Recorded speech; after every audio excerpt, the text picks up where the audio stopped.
অনেক দিন প্রায় ভিডিও ছাড়া হচ্ছে না, ভাবলাম আজকে একটা ভিডিও ছেড়ে দিই। সন্ধেবেলা মা দেখলাম আলু কষা বানাচ্ছে, দেখলাম খুব তাড়াতাড়ি বানানো হয়ে গেল, তাই ভাবলাম রেসিপিটা শেয়ার করে দিই। কড়াই পরিমাণ মতো সর্ষের তেল দিয়ে দুটো তেজপাতা আর গোটা গরম মশলা দেওয়া হয়েছে।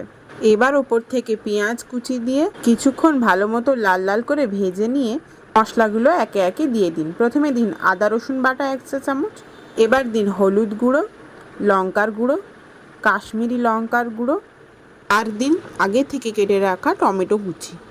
এবার একটু লবণ আর হালকা একটু জল দিয়ে ভালো মতো কষিয়ে নিন মশলাটাকে।